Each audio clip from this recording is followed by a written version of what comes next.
Maria and Carlos Mendoza moved slowly through the Grandview's opulent lobby, their weathered hands intertwined after 52 years of marriage. Hotel manager Bradley Morrison watched them with growing suspicion. Elderly immigrants with discount luggage didn't typically book rooms at his five-star property. He was about to discover that the couple he was preparing to humiliate had trained more successful hoteliers than anyone alive. "Excuse me," Bradley called out, his voice carrying the polished authority of someone who'd spent 8 years managing luxury hospitality.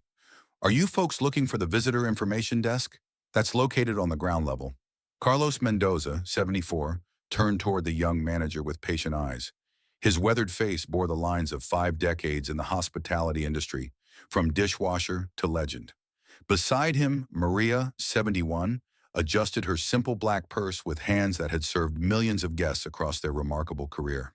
"We have a reservation," Carlos replied quietly, his Spanish accent thick with the weight of years spent building something extraordinary. Carlos and Maria Mendoza, Ambassador Suite. Bradley's eyebrows rose skeptically as he approached his tablet.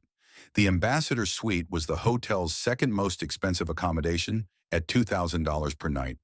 The clientele was exclusively Fortune 500 executives, celebrities, and foreign dignitaries. "Sir, I think there might be some confusion," Bradley announced after checking his system. "The Mendoza reservation shows 10 nights in the Ambassador Suite. That's $20,000 total, plus taxes and fees. Perhaps you meant to book one of our standard accommodations?" A tech entrepreneur waiting in the marble lobby noticed the commotion and pulled out his phone. "This is fascinating," he whispered to his Instagram followers. "Hotel manager dealing with what appears to be a booking scam. These elderly people clearly can't afford luxury accommodations." His live stream started with 45 viewers, climbing rapidly as he shared it across business networking groups. Behind the reception desk, other hotel staff began taking notice. The assistant manager whispered to the concierge, "Another charity case trying to live beyond their means?" The bell captain, observing from his post, made a mental note about enhanced security protocols. Maria reached into her worn leather handbag, retrieving their confirmation documents and a credit card that made Bradley pause. It was a J.P. Morgan Reserve card, so exclusive that most hotel managers had never seen one in person. "Ma'am, I'm going to need additional verification," Bradley said with growing confidence. "Ambassador Suite guests require enhanced identity confirmation to prevent fraud." This was a complete fabrication. No such policy existed for confirmed reservations. But Bradley had developed his own system for filtering out guests who didn't fit the ultra-wealthy demographic. A wealthy socialite emerging from the hotel spa began filming with her phone. "OMG, darling," she whispered to her 8,000 followers. "Drama in the lobby. This elderly couple is trying to use fake reservations. Management is handling it perfectly." Her livestream viewer count climbed 89,167,334 people watching the developing situation. Carlos's phone buzzed with a text from his protege, James Patterson, now CEO of a major hotel chain. "Maestro, how's your anniversary celebration at the Grandview? That hotel wouldn't exist without your innovations. Enjoy every moment. Anniversary celebration." The words would have meant everything to Bradley if he'd been paying attention instead of performing for his growing audience. "Sir, I'm sorry, but I'll need to contact our corporate verification department," Bradley announced loudly enough for the gathering observers to hear. "We've had issues with sophisticated identity theft recently." The tech entrepreneur's recording had reached 445 viewers as he provided running commentary. "Hotel maintaining standards against obvious fraud. These people clearly don't understand the caliber of establishment they're trying to access." While Bradley made his verification calls, Carlos and Maria stood with quiet dignity in the lobby they'd helped inspire. The customer service protocols being used against them were based on principles they'd pioneered. The hospitality standards Bradley was protecting had been written by the couple he was humiliating. The irony cut deep.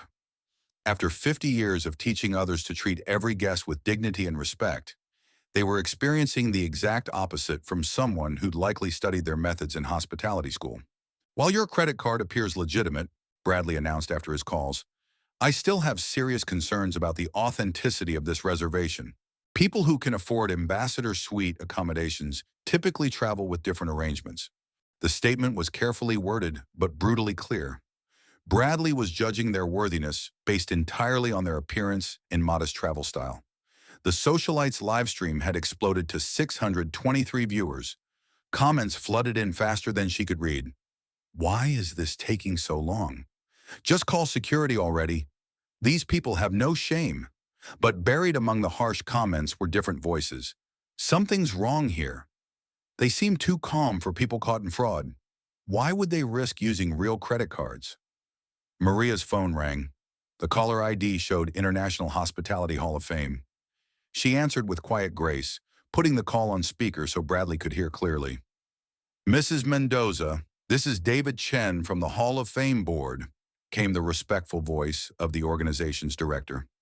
"I'm calling to confirm your attendance at tomorrow's Lifetime Achievement Award ceremony. The entire industry is honored to celebrate your 5 decades of innovation." The words hit the gathered crowd like lightning. Bradley's face went white as understanding began to dawn. "Yes, David," Maria replied calmly. "Carlos and I are here in the city. Our hotel experience has been enlightening. Wonderful. The Ritz-Carlton, Four Seasons, and Marriott CEOs are all flying in specifically to honor you both. Should we arrange transportation from the Grandview?" "That won't be necessary," Maria said, her eyes never leaving Bradley's panicked face. "We're learning quite a bit about modern hospitality practices." She ended the call and looked at the stunned manager. "Now, about our room keys?" Bradley's hands shook as he processed the implications. The International Hospitality Hall of Fame only inducted legends who'd fundamentally shaped the industry. These weren't random elderly immigrants. They were icons. "Ma'am," Bradley whispered, his voice cracking, "are you the Mendoza couple? The hospitality pioneers?" The livestream audiences exploded across multiple platforms. The tech entrepreneur's viewer count hit 1,247 as word spread through industry networks. Comments went absolutely insane. "These are hospitality legends. That manager just discriminated against the industry founders. This is career suicide in real time." Carlos's response was gentle but devastating. "My wife and I have spent 50 years teaching others that hospitality means making every guest feel valued, regardless of their appearance or background. Tonight, we're seeing how those lessons have been forgotten." The silence that followed was deafening. Every person who'd been recording suddenly realized they documented their own discrimination against two of the most respected figures in the hospitality industry. The tech entrepreneur frantically tried to edit his commentary, but the live stream had already been shared thousands of times across professional networks. Heavy footsteps echoed across the marble floor as Robert Chen, the hotel's general manager, appeared with obvious urgency. Behind him came the entire executive team, their faces showing a mixture of panic and recognition. "Mr. and Mrs. Mendoza," Chen called out, slightly out of breath. "I am profoundly sorry I wasn't here to welcome you personally. I was reviewing the service excellence protocols, ironically the ones based on your pioneering work." The sight of the entire hotel leadership team rushing to serve Carlos and Maria left no doubt about their legendary status. The lobby fell silent except for the soft sounds of whispered apologies and deleted social media posts. Chen's expression turned grim as he took in the scene. Two industry legends standing with their modest luggage while his hotel manager looked ready to collapse from shame. "Mr. and Mrs. Mendoza," Chen continued carefully, "I sincerely hope there haven't been any issues with your arrival experience." Carlos looked around at the faces watching them. Some showed shame, others curiosity, a few displayed the respect that should have been there from the beginning. "Robert, we've had a very educational experience with your management staff. I think we need to discuss how hospitality fundamentals are being implemented here." Chen's face went ashen as the implications hit him. This wasn't just customer service failure. It was a masterclass in how not to treat guests, witnessed by industry legends and live-streamed to thousands. Bradley stepped forward, his voice shaking.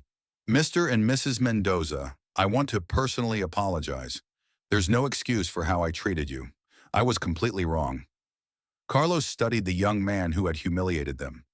"Bradley, isn't it? How long have you been in hospitality management?" 8 years, sir. I studied your customer service innovations in business school. I can't believe I didn't recognize you." "And yet you assumed we were defrauding our way into accommodations we couldn't afford?" Maria observed without anger. Tell us, what do you think we look like when we started with nothing but dreams and determination to serve others? Bradley couldn't answer because the answer was devastating. They had looked exactly like they look now, modest, hardworking, and focused on substance over appearance. The socialite who had been so confident in her live stream commentary quietly ended her stream, no longer wanting to be associated with discriminating against hospitality royalty. Carlos's phone buzzed with an incoming call. The caller ID showed Hospitality Industry Crisis Management. Mr. Mendoza, this is Patricia Williams from Industry Communications, came the urgent voice through the speaker. We're monitoring social media activity related to an incident involving you and Mrs. Mendoza. Do you need immediate assistance? Patricia, we're handling the situation as a learning opportunity, Carlos replied. But please prepare a statement about the importance of treating every guest with dignity, regardless of assumptions about their background. Chen stepped closer. Mr. and Mrs. Mendoza, how can we appropriately address this situation? The couple exchanged a look that spoke of 5 decades of partnership in both marriage and business. Maria nodded to Carlos, who spoke for both of them. Bradley, you're suspended immediately pending investigation. You'll spend the next 60 days working with our Hospitality Training Foundation, relearning the fundamentals of guest service that you've forgotten. You need to understand that true hospitality comes from the heart, not from judging bank accounts. The punishment was merciful yet transformative. Bradley nodded gratefully, understanding that legends like the Mendozas could have destroyed his career entirely. Additionally, Robert, we want comprehensive retraining for all guest-facing staff within 30 days, and a new policy making it clear that guest worthiness is never determined by appearance, age, or perceived economic status. Chen nodded enthusiastically. It would be an honor to implement training based on your methods, sir and ma'am. We'll make this a company-wide priority. Carlos turned to address the remaining onlookers, many still recording with their phones. Ladies and gentlemen, you've witnessed something crucial today. The hospitality industry was built on the principle that every person deserves to feel valued and welcome. When we forget that principle, we lose the very soul of our profession. He paused, letting his words carry across the marble lobby. Maria and I have spent our lives proving that hospitality excellence comes from treating everyone with dignity. Today's experience reminds us why that mission remains as important as ever. The tech entrepreneur who had live-streamed the entire incident stepped forward with genuine remorse. Mr. and Mrs. Mendoza, I want to apologize for my commentary and assumptions. I've learned something profound about the danger of judging people by appearances.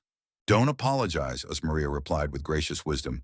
Use this experience to teach others. Share what you've learned about the importance of respect and dignity in all interactions. As Carlos and Maria were finally escorted to their ambassador suite with the full honor due to hospitality legends, Bradley stood in the lobby contemplating his future. His assumptions had nearly destroyed everything, but their grace had given him a chance to rediscover his profession's true purpose.